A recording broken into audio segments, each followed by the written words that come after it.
Sewer warrant के allrounder प्रदर्शन आ मैथ्यूज के अर्धशतक से जीतल मुंबई। यूपी के बल्लेबाज कर देहलस अपन टीम के निराश।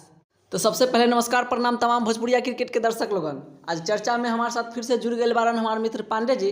तब जानल जाए विस्तार से। पांडे जी, यूपी आ मुंबई वाला मैच देखनी का झाड़ू मार के जीत लेहलस मुंबई। देखनी तिवारी जी, एकदम महादेव के कृपा भइल मुंबई टीम पर।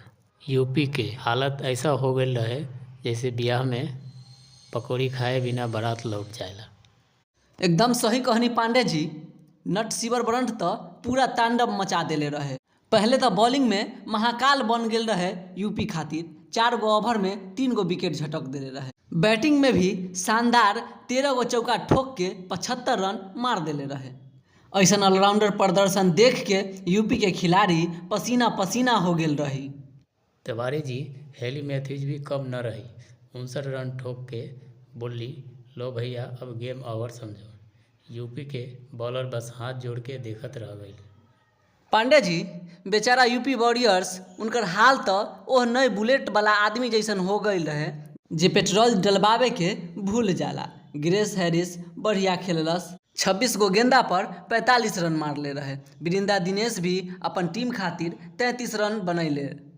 बाकी के लोग तो टूरिस्ट बन के घूमत रह गईल। सही पकड़े तिवारी जी। दीप्ति शर्मा तो टीम के कप्तानी करत रहे। बाकी मैदान में यूपी के हालत ऐसा रहे जैसे फाइनल एग्जाम में बिना पढ़लका विद्यार्थी के रहेला। बिल्कुल सही कहनी है पांडे जी। यूपी बॉलिंग आ बैटिंग दोनों में असफल रहल।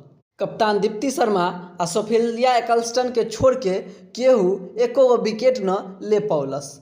मुंबई के इस जीत से अंक तालिका में तो मुंबई ऊपर चढ़ गईल बा। बाकी दिल्ली के चेहरा तो ऐसे ही उतर गईल बा। वो लोग सोचेला कि अब कब मुंबई के पकड़ के नीचे पटकम।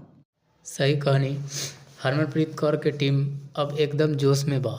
मतलब बस ट्रॉफी उठावे के देर बा। बाकी यूपी के टीम तो अब करे के बा मरे के बा मोड़ में आ गई बा। ठीक बा पांडे जी, अब अगला मैच खातिर चना सत्तू लेके बैठम। काहे कि ई WPL तो पूरा मसाला फिल्म जैसन लागत बा। अब देखे के बा कि अगला मैच में कौन टीम के बत्ती गुल होई।